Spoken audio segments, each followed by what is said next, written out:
Hello everyone and welcome to another episode of Vortex Banter with Boyan, and today we'll continuing on my bantering about the recent student protests here in Serbia. So to cut the really long story short, there was a horrible canopy collapse in one of our railroad stations. There were 15 people who died. Two of the survivors had their both legs amputated, and their life is still in danger, one of whom is a mother of two.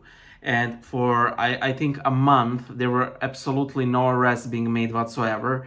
The sole arrests were of activists demanding change, demanding responsibility, and so on and so forth. And by the way, I will have a rant about my own church too, because as you probably have felt by now, I'm feeling a lot of pet peeves with them, like a considerable amount of them. When I made the ranty video, some people have said that this is a color revolution, that it won't go well for Serbia in the long run, and so on and so forth.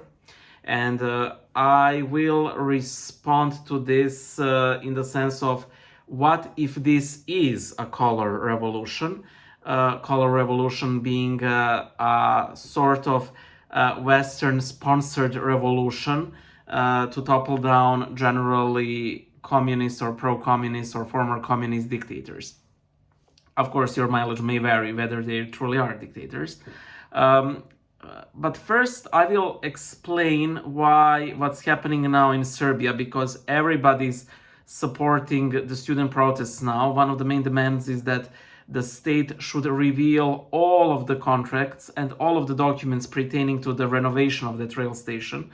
There are at least 900 documents, and they've only unsealed, like, I don't know, 500, for example. These contracts, of course, will show who was in charge, but the main culprits, the people who are ultimately in charge, the mayor of Novi Sad city is currently our prime minister, so he walks scot-free. The Minister of the Interior, the Minister of Infrastructure, they're all simply, one of them was arrested for a very short time, but of course, I don't need to mention what happened to him. So I will start off with by reading what a friend of mine wrote, why this isn't a color revolution. And later on, I will explain why it does not matter if this is a color revolution. So that friend says, this is from his Facebook post: I'm a participant of absolutely all protests against Slobodan Milošević's government, who then Minister of Information was, guess who? It was the current president of Serbia, Aleksandar Vučić. And I can, as an eyewitness and a direct participant, say that neither he nor his even crazier wife of Slobodan Milošević had this level of madness and paranoia. Color revolutions are sponsored by Western governments or their intelligence services, and are happening as a rule always in countries over which they have no control, which are geopolitically and economically important to them. If your state is run by a local American ambassador, meaning Serbia, you have nothing to fear. They won't waste money to remove the politicians they appointed and brought to power. So you don't have any worries that some foreigners will scramble to bring down Vučić, who behaves like an occupator, who, judging by his addressees, despises the people whom he controls. Namely, no one in history has done a bigger sell-off of natural resources. No one ever in history has put the state into more debt and now is giving away resources and mines to BlackRock, Rio Tinto, and so on and so forth. And no one has ever helped to bring down its territorial integrity and constitutional order. Not nearly as himself. Not nearly as Aleksandar Vučić and the criminals and incompetents he surrounds himself with and appointed responsible functionaries. In a state where, by the way, this is from translator within Facebook, so this is originally in Serbian. So if I'm correcting the translation live, that is why I'm so all over the place. So in the country where seriously ill children are being treated by text messages from citizens, that same man, Vučić, donates millions to Clinton Foundation. By the way, it's sort of a meme here that whomever Vučić supports will lose the election, so bear that in mind. For chief advisor, he takes people from MI6 or the company of a man who was one of the leaders of the bombing of Yugoslavia, Tony Blair.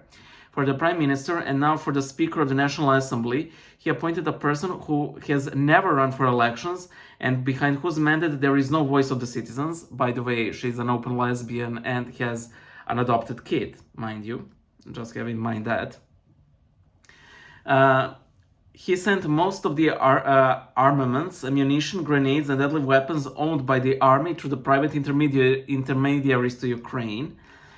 Vojvodina, our northern province, has an arable area greater than 90% of EU countries, and he gives the land to the Chinese to open tire factories that did not receive work permits in China due to environmental hazards. So he's actively poisoning this country. Country that sells mines and the largest ironworks for $530 million, and then buys back the rights to establish and buys the rights for the English Football League for $600 million, and not to mention any further.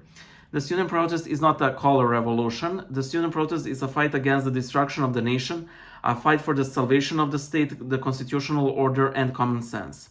The fight against the maniacs who turned the state into a literal Albanian criminal clan. It is a fight for naked survival. Thank you, Arsen. Well, you heard it. And by the way, this is simply a minor part of what this man is doing. I'm so glad that some people actually made his party wiki of all the scandals that they have been up to for the past 12 years. Actually, some 10 years ago, I made a little blog called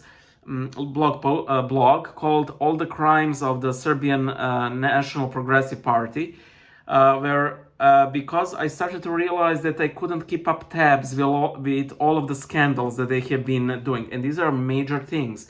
These regularly include people not being punished for killing somebody, not as in a murder, but a manslaughter. But still, they walk scot-free.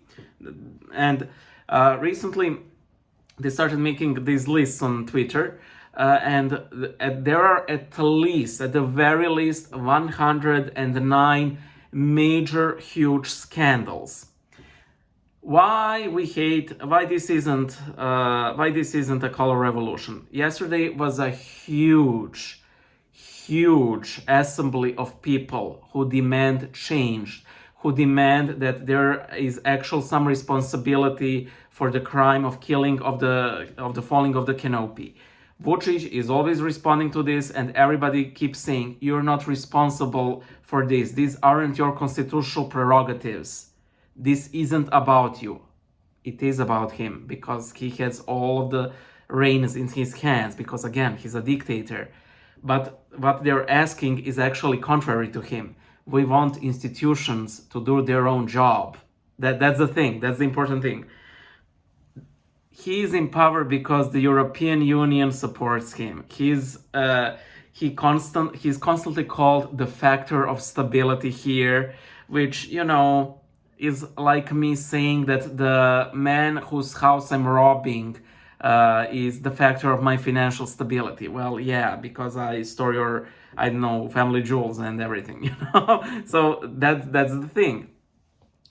The American ambassador, Christopher Hill, may he drop dead, he actually said something along the lines of, people in Serbia need to calm down.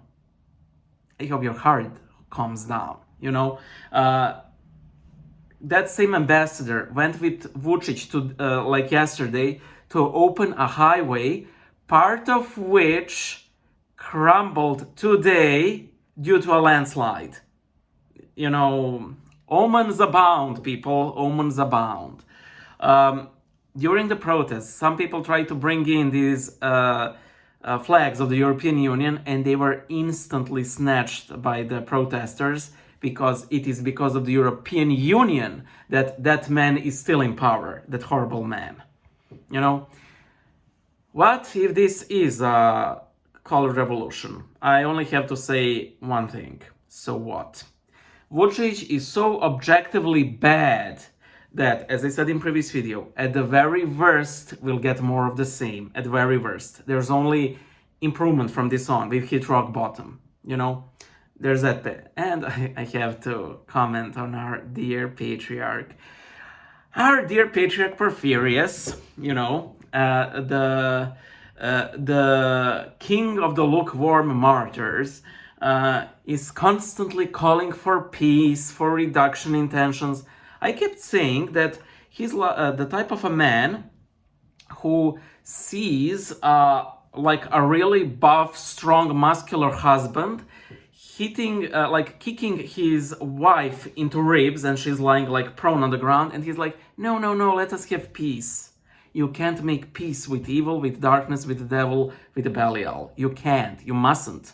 And like the entire acting of the church with this whole tragedy was nothing short of shameful. Nothing. Because they had a memorial service for the people who perished, not in the temple of Saint Sava proper, which is like this big, huge cathedral everybody's swooning about, but in the crypt. So you will have this big, huge cathedral for the big stars, you know, for the VIPs, for the celebrities. But if you're just, you know, run-of-the-mill Christian, off to the basement you go. He did not visit those who were still, you know, in danger of dying, but he did visit Milorad Dodik, the current president of Republika Srpska, and the general hog in charge, thanks to whom, in part, Vučić is still in power, because whenever the elections come, a lot of people, and this is a well-known fact, and even Vučić thanked for this publicly, a lot of people from Republika Srpska come here and vote, which they shouldn't. Like, you can't vote at two places, like, but they can do it. What else? And then his constant weak calls for peace. You know, guys, listen. I truly think that, you know, we need to have peace. We need to have peacemakers. But there is a point where this call for peace does not come out of Christian love and charity and everything, but it comes from your own weakness and cowardice. And you can easily see that with the patriarch. He never supports the students. He gives some very timid general. We want the accountable people to be processed. Well, which people? Why don't you say that it's because of the corruption that those 15 people died and the mother lost both of her legs? No, it's always. But when his horrible spiritual father, the necromancer of Bachka diocese, who, by the way, I call Saruman because he really does look like Saruman, and he has a lazy eye, and I keep saying that is because one of his eyes is constantly looking at Satan. They actually try to sort of weaken the protest by saying the only way to properly honor the victims is to light a candle in the church. I have such a huge pet peeve with spiritual abuse. I have such a huge pet. Keep quiet, just pray. Well, yes, pray and act. You know, nobody's calling for murder. Nobody's calling for the city to be torched down. But you need to have a proper Christian stance. Okay, this has been going on for long enough. Bye.